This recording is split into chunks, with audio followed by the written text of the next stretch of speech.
영화 그래비티에서 주인공들은 우주 한복판에서 재난을 마주합니다. Mission abort.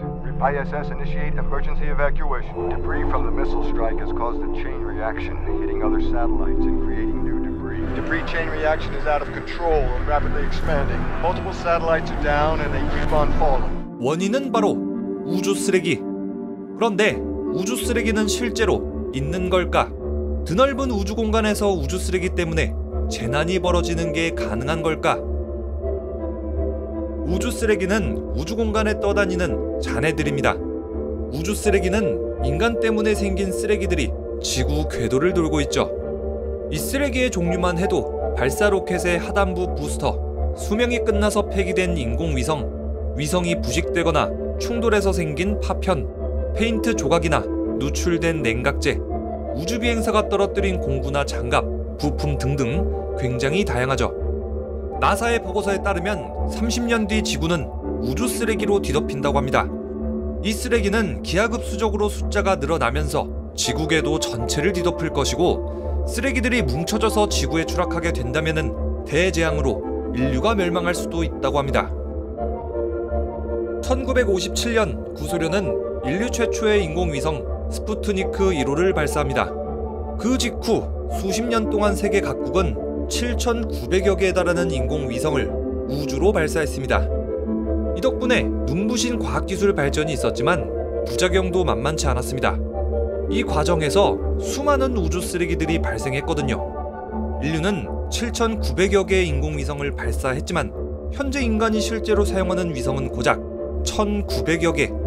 수많은 인공위성 파편들은 대기권에 진입, 연소해버렸지만 지금도 우주에 남아 지구 주위를 돌고 있는 쓰레기의 양은 약 7,500톤으로 추정됩니다. 개수로 따졌을 때는 2019년 관측 기준으로 1cm 미만의 쓰레기가 3억 개, 1에서 10cm 크기가 90만 개, 지름 10cm 이상 되는 쓰레기가 3만 4천 개. 그런데 이것도 어디까지나 지상에서 레이더로 감지된 것을 기준으로 한 겁니다. 실제로는 훨씬 더 많다는 얘기죠. 이 쓰레기들이 얼마나 많은지 지구에서는 이런 우주 쓰레기들을 UFO로 착각해서 호들갑 떠는 경우도 심심치 않게 나옵니다.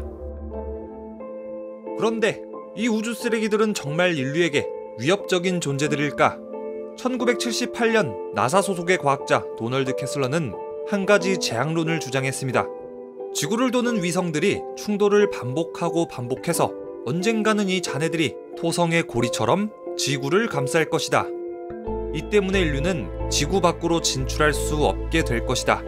인공위성들은 전부 파괴돼서 GPS, 기상관측, 위성통신 시스템 등등 현대 기술과 문명은 모조리 후퇴할 거다.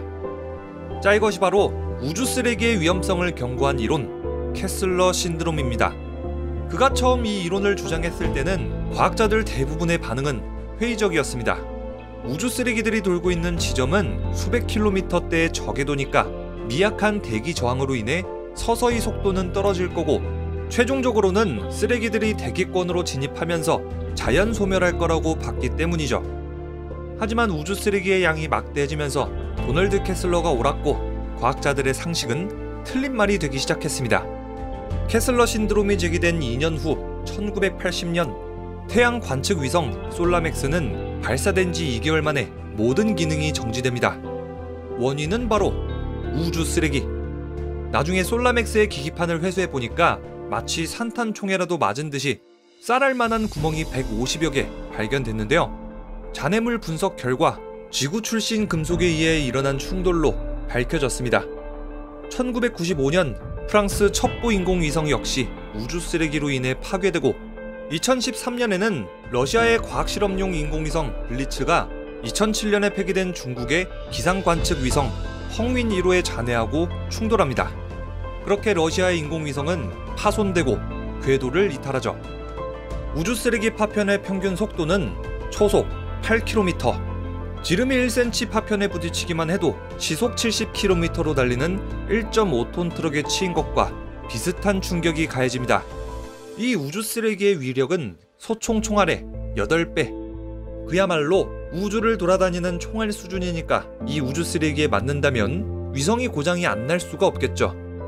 국제우주정거장은 우주 쓰레기와의 충돌을 피하기 위해 여러 차례 회피 기동을 한 적도 있고요. 2011년에는 정말 충돌 직전까지 가서 승무원 6명이 탈출용 캡슐에 탑승해서 지구로 긴급 탈출을 준비하는 이런 사태가 벌어진 적도 있습니다. 우주 쓰레기는 우주에서만 위협적일 뿐만 아니라 지구에도 위협적입니다. 지구 표면에 떨어진 우주 쓰레기는 연간 100여 톤, 최근 50년 동안에는 무려 5,400톤의 우주 쓰레기가 지구로 떨어졌다고 합니다. 가장 유명한 추락 사건은 바로 1977년 코스모스 9545의 추락 사건입니다. 핵연료를 탑재한 소련의 핵추진 위성이 캐나다 호숫가에 추락했는데요. 이 사건의 여파로 당시 한반도 절반에 달하는 영역이 방사능에 오염되는 안타까운 일이 있었습니다. 이외에도 1997년 미국 오클라호마주에서는 델타 로켓에서 떨어진 파편이 길을 걷고 있던 여성의 어깨에 떨어지는 사건도 발생했고요. 가장 최근에는 2018년 중국의 우주 정거장 티엔궁 1호의 잔해가 지구에 떨어졌습니다. 기능이 정지한 티엔궁의 폐기 과정에서 대부분의 부품은 대기와의 마찰에 의해서 소실됐지만 일부는 연소되지 않고 지구상에 그대로 떨어졌죠. 중국은 과거 티엔궁을 전부 대기권상에서 소멸시킬 예정이라면서 위험성을 일축했는데 이 계산이 살짝 틀렸던 거죠.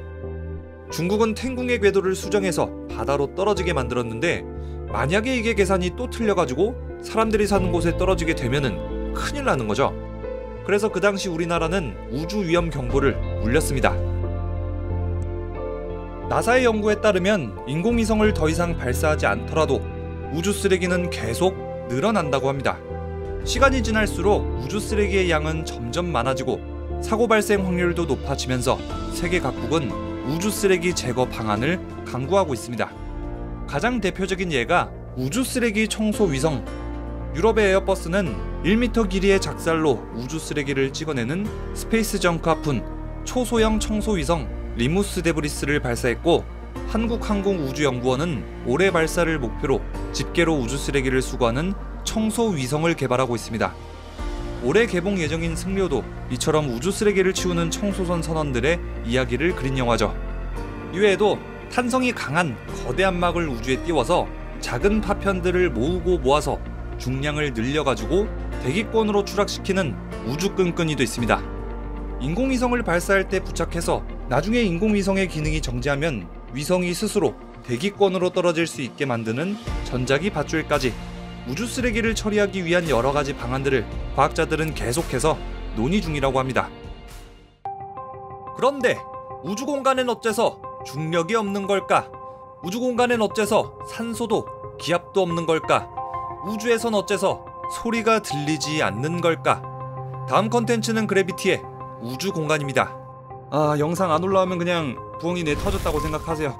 그리고 영화 그래비티를 다 봤는데 궁금한 게 있다. 그런 거 있어도 제발 댓글 좀 남기지 말아주세요. 진짜 너무 힘들거든요.